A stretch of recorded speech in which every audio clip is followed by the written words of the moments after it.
Welcome to the Calon Yarns podcast. This is episode 6, I believe. My name is Lynn and I'm coming to you from Cardiff in Wales in the UK. And this is a knitting, crochet, fibre-based fortnightly podcast. We follow the usual format of finished objects, works in progress, stash acquisitions, or in my case stash rediscoveries as I'm trying to work through my stash, and then some general chit chat at the end of the programme. If you are a new viewer, thank you so much for stopping by, and if you are a returning viewer, thank you so much for coming back. And to all of you, I really appreciate you giving me some of your time today. Hopefully you like what you see and you will hit like and subscribe. You can find me as Calon Yarns on Instagram and Facebook and Twitter, all the places. On as Calon Yarns, and also on Ravelry we have a Calon Yarns podcast group over there, so please pop along there as well to find out what's going on and to get engaged in conversations and any knit-alongs, etc. that are happening. So yes, welcome all. This podcast is a week later than it should have been. I've been on holiday to France and my last podcast was recorded there. I was hoping to record this one in France, but unfortunately I had to come home because I have not been very well at all. So hence the lateness of the podcast and being back in the UK, as lovely as it is, but I was hoping for one more slightly exotic podcast being delivered in France, but it was not to be. Anyway, I will tell you more about that later on. So first of all, finished objects. Well, I haven't finished anything this fortnight or 3 weeks. What I'm wearing is a little neckerchief, a crochet neckerchief made, years and years ago out of Norrow Silk Garden sock yarn. I can't even remember the pattern. I had a little look in my Ravelry notes, can't even remember what it was, but it was one of the first crochet shawl projects I did. So yeah, it must have been very easy, very simple. It was only one skein, and yeah, it's lasted me well, this one. It's a nice little colourful throw on at any time of year really, but perfect for spring as it has a little bit of silk and a little bit of cotton in there. So yeah, so that's the thing I'm wearing. I can't lie and say I finished that recently. I finished it a long time ago, but what has been on the needles has been very exciting. So I am doing the Rheinlust shawl by Melanie Berg. I love her patterns, and this is the latest one that I'm doing, and it has, if you can see, a lovely kind of wave pattern to it. So you know those moments where yarn and pattern come together in perfect combination? It doesn't happen very often, but I feel this is one of those moments. I'm so excited. So this is some cotton linen mix I bought in a yarn festival in Cornwall. In Loo? Can't remember. I always can't remember. It's a lovely little yarn festival and I can't remember. Oh, anyway, doesn't matter. So this is, I have a new camera as well, so I'm still trying to find my way around that, as well as having kind of illness-addled brain. This is the first day I'm kind of feeling a little bit human. So anyway, I digress. So yes, so this is, can you see it? Will it focus? A lovely linen cotton blend, and it's light blues with little dashes of white in there. So it gives a real feeling of water and the ocean. So I thought it was the perfect pattern match to get that sense of movement and waves. Can you see? Oh my goodness, I am really enjoying this. It is a charted pattern, and I think the texture of the yarn really helps. I wonder what will happen if I do that. Does that help at all? Maybe a little bit. Yeah, that's better. So yeah, the texture of the yarn really holds the shape of the pattern, so it gives that real lovely sense of movement. It's a charted pattern, and I haven't done a lace chart for quite some time, so it has been really oiling the lace cogs, and I've made a few mistakes, but I've gone back and corrected them. because in this you just can't, it can't hide anything because the waves are so clear. So you've really got to make sure that you are on it with your pattern. Not a lot of fudging. I am a fan of fudging. No fudging to be had here, unfortunately. So yes, I'm just at the point now where I start to increase, so it adds some garter stitches. The first little section is the lace pattern, and then the rest of the row then becomes garter stitch. Eventually you start to carry on increasing so that you've got a little bit of complicated interest at the beginning of the row, and then the rest of the row is garter stitch. So I'm really looking forward to the next phase of that. I got through all my pattern repeats and then illness struck, so that's sort of been in limbo for about a week, really, just over a week, but that has been lovely. I've absolutely loved getting back into lace chart knitting. I've done a lot of colour work chart knitting last year, but of course with the colour work you're always working from the one side, because I tend to do that in the round. But getting my head back into going back along the purl rows, reading the chart in the other direction, threw me several times. If I wasn't concentrating, it kept throwing me. So I think I'm back now. I think the lace cogs are well and truly oiled, and I am back on track with that. So I am doing it on a 3.25mm needle. The pattern said a 3.5, but I found that it was a little bit too gappy, a little bit too holy. And because it's not a natural fibre, it doesn't have that plume, so it wasn't filling the gaps. So I ripped the little bit I did back and started again on 3.25, and I find that texture much, much better. So that I really like. So I'm looking forward to carrying on with that. Now I have a bit of my brain back after being poorly. So what else is on the needles? So yeah, so then I was scrolling through Instagram, and the Navelli tee by Caitlin Hunter, Boyland Knitworks. I've seen a few of them done, and I saw one done by Samantha Guerin Designs, and the colours she had chosen were absolutely beautiful. Blues and whites, really simple colour choices, but my goodness, it just looked gorgeous. So that was it. My fate was sealed. As soon as I got back, I went through my stash and found some bits and bobs, and I'm doing the Navelli tee. I haven't printed out the pattern. I've been doing it off the computer, so I will put a picture up of what it is, just so you can see. Oh my goodness, it's lovely. So I went deep into stash and found some lovely, lovely bits. These are...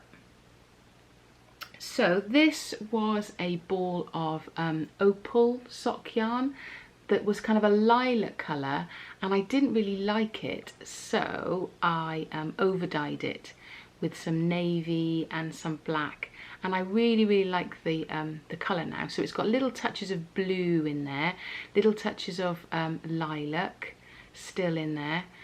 So that is one of the colours. And then this one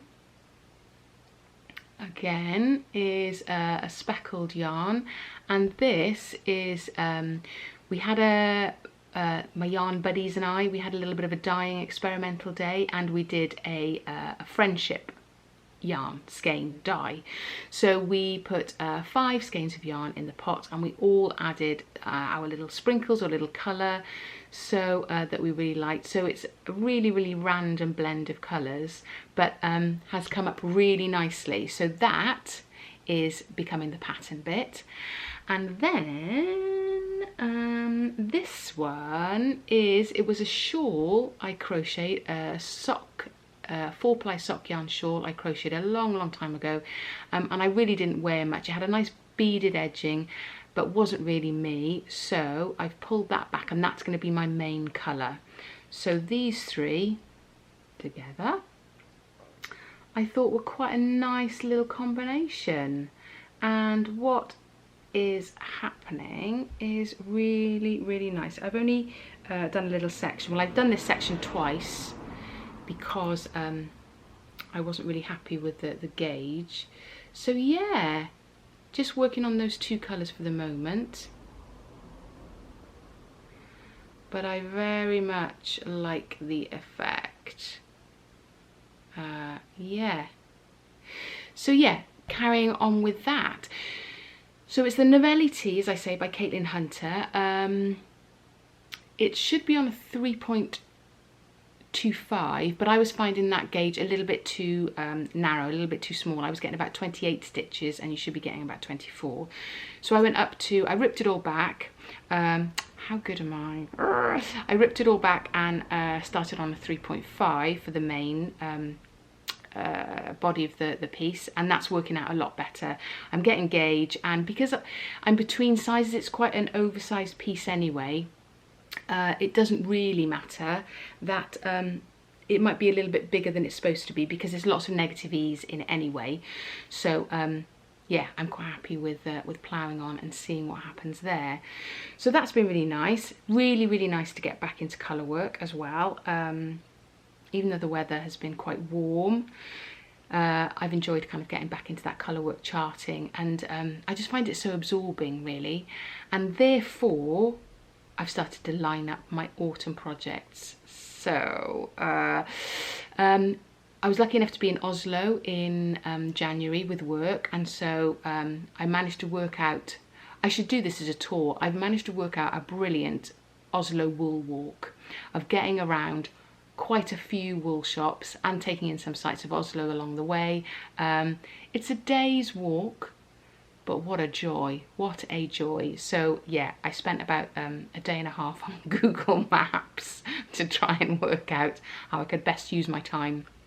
And try not to use public transport, because I find that really confusing. So so yeah, I've created a lovely wool walk, and if I ever go back, hopefully I'll be going back again in January next year. So I shall be retracing my wool walk steps. Yeah, like I say, I should maybe set up some tours. Anyway, so I bought some Solje yarn from Vaerbitt yarns, and I'm hoping to do the Flea Cardigan. This was the plan. So these are the colours. I'll pop a little picture up of the cardigan, but yeah, the lighter blue will be the main body of the cardigan, and it seems too early, far too early to start thinking about that, but just doing that little bit of colour work has made me kind of covet those complicated yoke patterns. So I can't wait to get started on that. And I think once I have finished the Navelli tee, I'm just going to cast it on. Don't even care if it's not autumn, because then I'll be ready to wear it in the autumn. It's quite a rusticy yarn. I'm trying to educate my skin to be better at taking on rustic yarns, but it is a really, really lovely yarn, and is highly recommended by lots of Scandinavian knitters, and you can get it, I think Ysolda, Teague has it over in this country now. But yeah, so I'm really looking forward to having a go at that. So I'm going to start that quite soon, hopefully, if I get my Navelli t-shirt done. Let's see. But again, bought in January with that specific project in mind, so I'm looking forward to casting that on towards the end of the summer. What else?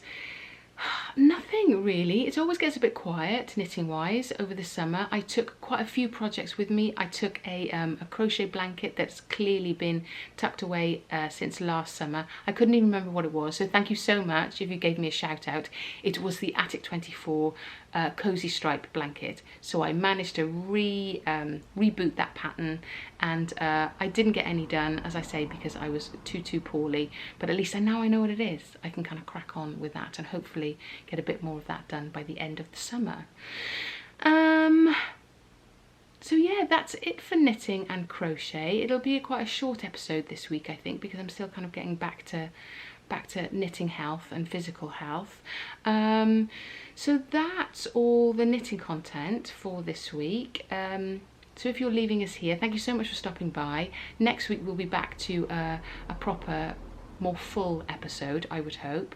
But yeah, just chatting about bits. Oh no, I've forgotten. Covert corner. I thought I was a bit short. My goodness. Yes, covert corner. It's time.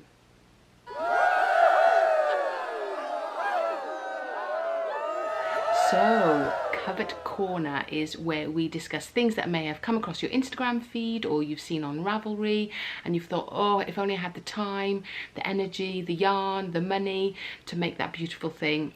But we can coo over it here, we can chat about it here, and then hopefully one day it will come to pass. So Covered Corner this week. You can suggest things for Covered Corner by using the hashtag Covered Corner on Instagram, or you can pop over on Ravelry and suggest something there, and I can spread the word about this lovely thing that you have seen.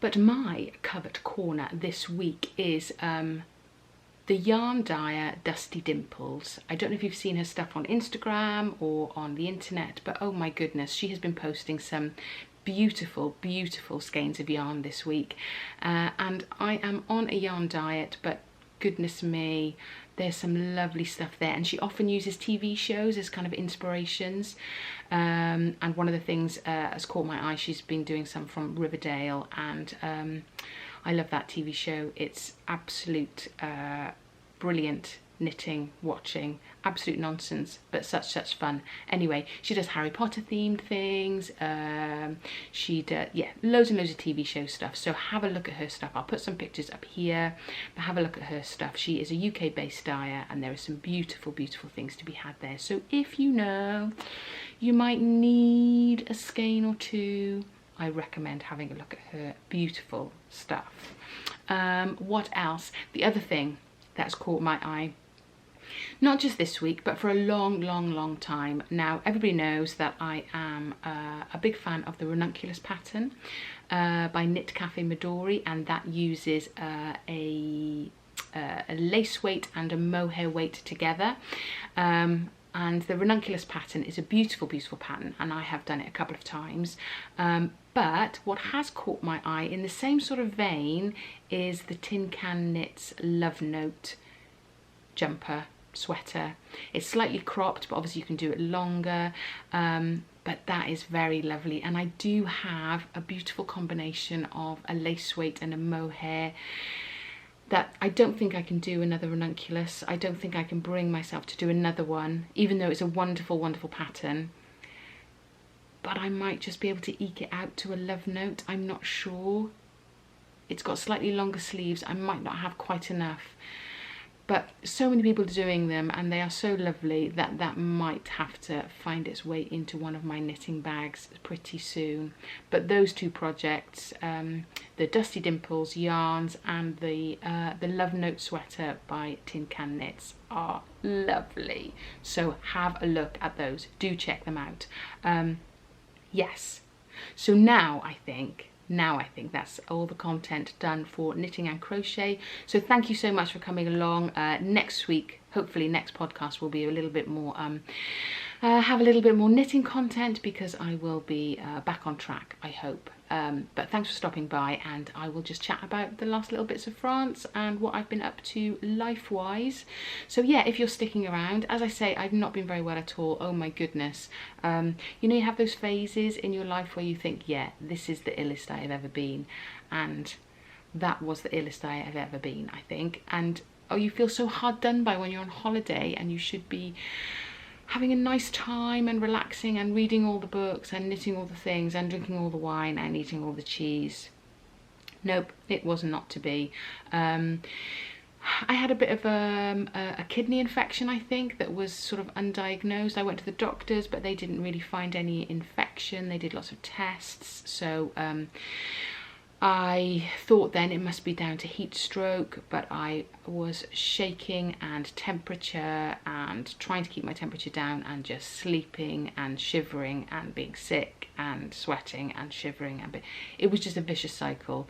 I couldn't eat anything for about 3 or 4 days. So we had to try and get me well enough to get back. We changed our ferry time and finally got back last week. Went to the doctors here, and yes, I had a raging infection, so she gave me some antibiotics, but the antibiotics didn't agree with me, and so I was having palpitations and dizziness and fainting. But yesterday the medication was changed and I feel so much better today, so much better. So hopefully I am on the mend, but goodness me, It was not pleasant at all. And now I'm back, I kind of think, oh, did that holiday happen really? Because for about 10 days of it, I wasn't well. And you just want to go back and feel very sorry for yourself. But there we are. It doesn't matter. I am home. I am well. I knit yesterday for the first time in quite some time, so I must be back on track. Having all that time just sitting and not being able to read or knit or listen to anything or watch anything was so frustrating. But no, I couldn't do anything at all. So unfortunately, yes, we had to come home from holiday early. Yeah, just getting myself back on track, eating as much as I can now and drinking as many fluids as I can. Ready for work tomorrow. It'll be fine. It'll be fine. I've only got a couple of meetings tomorrow, so it won't be too bad. And we are then gearing up because I go away for work in the middle of August again. So trying to get back to health so that I can get my head around the many meetings that I'll be having in Canada and America through the rest of August. So yeah, life has sort of been on hold really, so nothing particularly interesting to tell you knitting wise, nothing particularly interesting to tell you holiday or life wise. I was going to do a little things I love about France video. I managed one thing, which I might just chuck on the end anyway, but didn't really manage to get much footage of round and about because we didn't end up going anywhere very much. We were just a little bit housebound. But yeah, so there should be a little France video, a little separate video, a little vlog, I guess. And maybe I'll throw something on the end of here just to kind of give a bit of a sum up of where we were and what a lovely time we had in the bits where I was well. Anyway, I have blathered on for ages. I hope you are doing well. I hope you've had a good 3 weeks of knitting and you've managed to juggle life, knitting, work, etc, etc.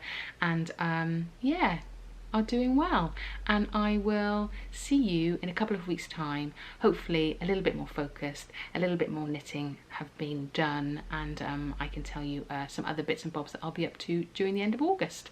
Okay then, well, take care of yourselves and thank you so much for stopping by. Please like and subscribe, find me on Instagram, etc, etc, and I will catch up with you soon. Okay, thanks gang, hoi vowed, bye. So what I thought I would do is put together a few interesting things that I love about France that I think are interesting and brilliant.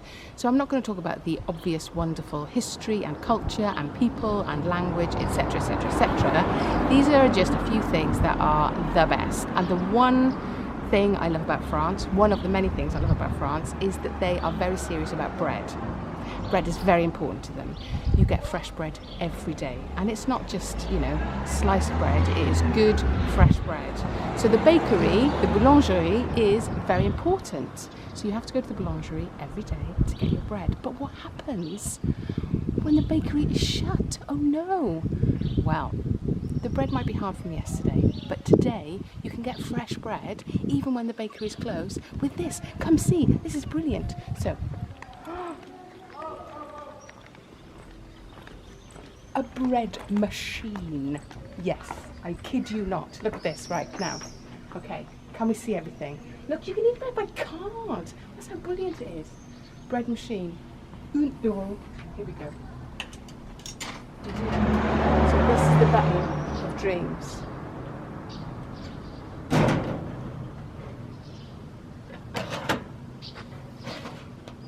Voila.